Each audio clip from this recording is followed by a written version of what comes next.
வாழ்வா சாவா அப்படி என்று நாம சொல்லுவோம் தானே இந்த கிரிக்கெட்ல, அது இன்றைக்கு நடக்க போகுது. வெற்றி பெறுகின்ற ஒரு அணி வாய்ப்பை தக்க வைத்துக் கொள்ளும். தோல்வி அடைகின்ற அணி நேரடியா வெளியே போயிடும். இல்ல முற்றுமுழுதா போகும்னு சொல்ல அப்படி இல்லையா? இன்னொரு வாய்ப்பு இருக்கு, ஒரு வாய்ப்பு இருக்கு. தோத்தாலும் ஒரு வாய்ப்பு இருக்கு. வாழ்வா சாவாதான். தோற்றால் அங்கால் வர முடியாது. வாழ்வா சாவுதானா? வாழ்வா சாவுதான். தோற்றால் அங்கால் கஷ்டம். ஆனாலும் ஒரு வாய்ப்பு இருக்குது. அது எப்படி இருக்கும்னு சொல்ல தோற்றால் இப்ப பாகிஸ்தான் தோத்து விட்டால் பாகிஸ்தான் பங்களாதேஷை வெற்றி பெறும். சரி. இலங்கை தோற்று விட்டால் இலங்கை இந்தியாவை வெற்றி பெறும். சரி. அப்ப ஏதாவது ஒரு டீமுக்கு ஒரு வின் இருக்கும். சரி. பங்களாதேஷுக்கு ஒரு வின் இருக்கு ஏற்கனவே. பங்களாதேஷ் இந்தியாவுடன் தோற்கின்றது, ஏனைய போட்டிகளை தோற்கின்றது. அப்ப இந்தியா மட்டும் எல்லா போட்டிகளையும் வெற்றி பெற்று போய்விடுவார்கள். மற்ற 3 அணிகளும் தலா ஒவ்வொரு வெற்றிகளோடு காணப்படுவார்கள்.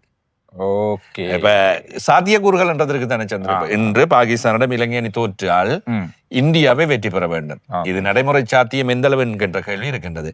அதே போன்று பாகிஸ்தான் வெற்றி பெற்று விட்டால் பாகிஸ்தான் அணி ஒரு வெற்றியினை பெற்றுக்கொள்ளும், பங்களாதேஷ் அணி ஒரு வெற்றியினை பெற்றுக்கொள்ளும்.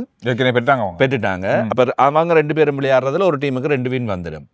ஆனால் இந்தியா இனி விளையாட போகின்ற சகல போட்டிகளையும் தோற்க வேண்டும். அப்ப இந்தியா ஒரு வெற்றியோடு இருக்கும், இலங்கை அணிக்கு ஒரு வெற்றி கிடைக்கும்.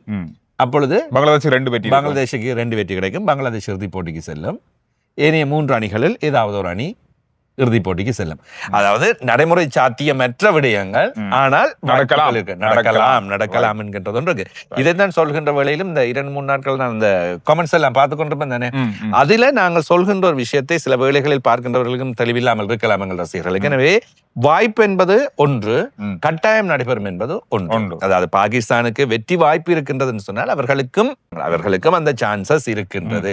இவர்கள் தான் வெற்றி பெறுவார்கள் என்று 100% அடித்து சொல்வது வேறு, வாய்ப்பு என்பது வேறு. அந்த வித்தியாசத்தை நீங்கள் நிகழ்ச்சிகளில் பார்க்கின்ற வேளையில் கொஞ்சம் புரிந்து கொள்ளுங்கள். வாய்ப்பு. இலங்கை பாகிஸ்தான் அணிகள் கடந்த 8 வருஷமா நடந்த போட்டிகள்ல, 2 பேருக்கும் நடந்த போட்டிகள்ல எந்த போட்டியிலையும் பாகிஸ்தான் அணி T20 போட்டிகள்ல இலங்கையை வெல்லல. 2017ஆம் ஆண்டு பாகிஸ்தான் செல்கின்றது இலங்கை அணி. லாகூரில் முதலாவது போட்டியில் பாகிஸ்தான் வெற்றி பெறுகின்றது.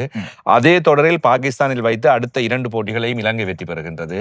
அதன் பின்னர் நடைபெற்ற போட்டிகளில் தொடர்ச்சியாக கடந்த ஆசிய கண்டம் 2022 துபாயில் நடைபெற்ற வேளையில் 2 போட்டிகளில் வெற்றி இலங்கைக்கு, அதற்கு நடுவில் ஒரு வெற்றி என்று 2017ஆம் ஆண்டு அக்டோபருக்கு பின்னர் பாகிஸ்தான் இன்னும் இலங்கையை வெற்றி பெறவில்லை. அதாவது 8 வருடங்களாக இலங்கையை வெற்றி பெறவில்லை.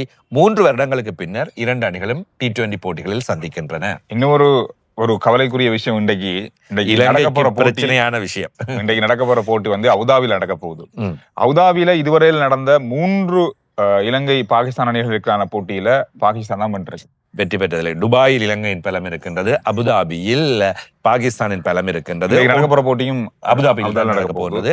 ஒட்டுமொத்தமாக 2 அணிகளும் 23 போட்டிகள் விளையாடி இருக்கின்றார்கள். இதில் 13 பாகிஸ்தானுக்கு வெற்றி, 10 இலங்கைக்கு வெற்றி.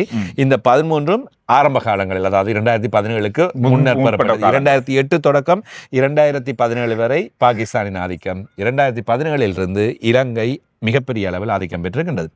சந்திர 2022 ஆசிய கிண்ணம் இலங்கை பலமானது, கிண்ணத்தை வெற்றி பெற்றது. 2 போட்டிகளிலும் பாகிஸ்தானை வெற்றி பெற்றுக்கொண்டது. இந்த 2 அணிகளை பார்க்கின்ற வேளையில் அந்த தொடரில் விளையாடியவர்களில் 2 பேர் பாகிஸ்தானில் மிஞ்சி இருக்கின்றார்கள்.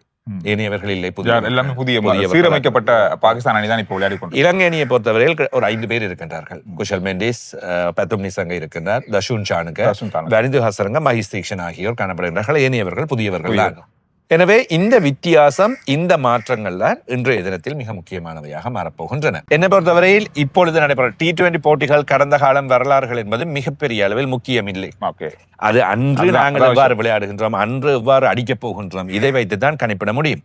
இந்த தொடரை இப்பொழுது நாங்கள் எடுத்துக்கொள்கின்ற வழியில் கடந்த போட்டியில் பாகிஸ்தான் சந்தித்திருக்கின்ற, தோற்றிருக்கின்ற, இந்தியாவிடம் தோற்று போயிருக்கின்ற, மீண்டும் மீண்டும் அடி வாங்கி இருக்கின்ற அந்த அழுத்தம், அந்த சர்ச்சைகள் தொடரத்தான் போகின்றன. பாகிஸ்தான் எப்படியாவது வெற்றி பெற வேண்டும், ஏதோ ஒரு விதத்தில் இறுதிப் போட்டிகள் நுழைய வேண்டும் என்ற ஒரு எண்ணத்தோடு வரும்.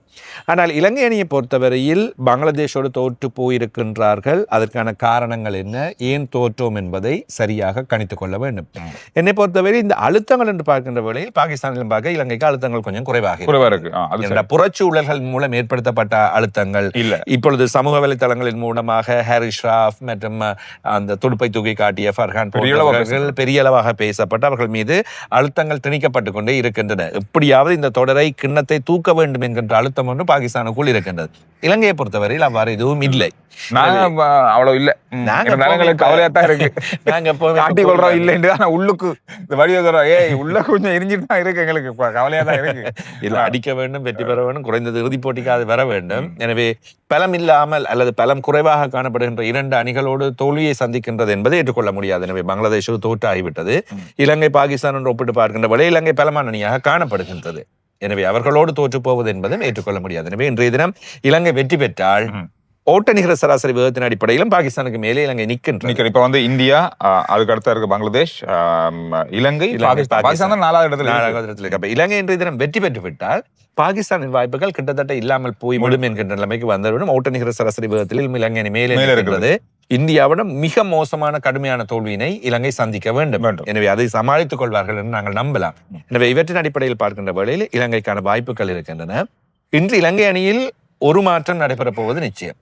ஒரு வேகப்பந்து வீச்சாளர் நிச்சயமாக அபுதாபி மைதானம் தேவை. அதுதான் இலங்கை அணிக்கு இருந்த போன போட்டியில இருந்த மிகப்பெரிய ஒரு பின்னடைவு. அதுக்கு முதல் போட்டியில இருந்த ஒரு பின்னடைவு, அதாவது வெள்ளாலகை வந்து இறுதி ஓவர்ல பயன்படுத்தியதும் ஆப்கானிஸ்தான் அணிக்கான போட்டியில, அதுக்கு பிறகு வந்த போட்டி பங்களாதேஷ் அணியோட ஆன போட்டியில வந்து இன்னும் ஒரு வேகப்பந்து வீச்சாளர் இல்லாம போனதும் வந்து இலங்கை அணிக்கு பெரிய அளவான பங்களாதேஷை கட்டுப்படுத்த முடியாத அளவுல போனது ஒரு முக்கியமான விஷயமாக பார்க்கப்படுது. அதை வந்து நிவர்த்தி செய்ய போறாங்க. இரண்டு போட்டிகளிலும் அடிப்படையில் பார்க்கின்ற வேளையிலும் மைதான சூழ்நிலைகளை வைத்து பார்க்கின்ற வேளையிலும் துனித் வெள்ளாலகை என்று வெளியே செல்வதற்கான வாய்ப்புகள் அதிகம் காணப்படுகின்றன.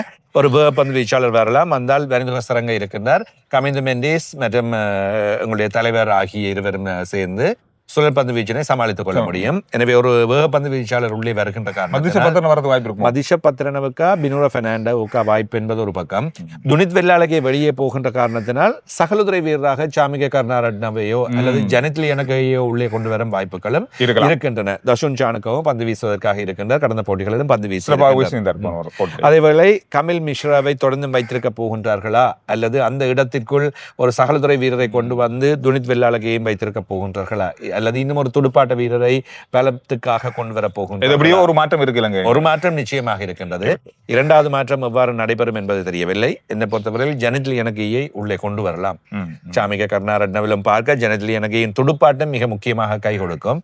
எனவே அவரை கொண்டு வந்தால் ஏனைய 3 பந்து வீச்சாளர்கள் சிறப்பாக இருக்கின்றார்கள். ஏனைய ஓவர்களை வீசக்கூடியவர்களாக விளையாடுவது இலங்கைக்கு பொருத்தமாக இருக்கும். பாகிஸ்தான் அநேகமாக எந்தவித மாற்றங்களும் இல்லாமல் கடந்த போட்டியில் விளையாடி அதே அணியோடு தான் விளையாடப் போகின்றார்கள் என்ற எதிர்பார்ப்புகள் காணப்படுகின்றன. இந்த விஷயங்கள் தான் இன்று நடக்கலாம், நடக்கும் அப்படின்னு சொல்லி நாங்கள் எதிர்பார்த்த விஷயங்கள். கடந்த காலங்களில் இலங்கை பாகிஸ்தான் அணிகளுக்கு இடையில இடம்பெற்றிருக்கின்ற முக்கியமான போட்டிகள் பற்றியும் நாங்க பார்த்தோம். நீங்க என்ன நினைக்கிறீங்க இலங்கை பாகிஸ்தான் அணி பற்றியான கருத்துக்கள்? எந்த போட்டி, எந்த அணி வெற்றி பெறும்ன்றதை சொல்லுங்க. இன்றிலிருந்து விறுவிறுப்பு ஆரம்பம். இன்று நாளைய தினம் முக்கியமான போட்டி பாகிஸ்தான் பங்களாதேஷ் இருக்கின்றது. அதன் பின்னர் இன்னும் இருக்கிற போட்டிகள் அவ்வளவுதான். இலங்கை இந்தியா இருக்கின்றது, பின்னர் பங்களாதேஷ் இந்தியா இருக்கின்றது. எனவே இந்த போட்டிகளோடு இந்த வாரத்தோடு ஆசிய கிண்ணம் நிறைவுக்கு வருகின்றது. ஐயோ கவலையா இருக்கு அப்படின்ற மாதிரி இருக்கு. நிறைய பேர் கவலைப்படுவீங்க. நிறைய பரபரப்பை ஏற்படுத்திய விஷயங்களாக மாறி இருந்தது. நம்ம வந்து நீண்ட நாளைக்கு பிறகு இந்த கிரிக்கெட் பத்தி பேசி இப்ப கொஞ்சம் அப்டேட் ஆயிட்டு இருக்கு. வந்து விட்டது, ஊறிவிட்டது. ரைட், இப்படியான விஷயங்களோடு நாங்கள் இன்றைய தினம் சந்திக்கின்றோம். எனவே இலங்கை பாகிஸ்தான் மோதல் விறுவிறுப்பாய் தரப்போகின்றதா? பார்ப்போம் இன்றைக்கு 8 மணிக்கு.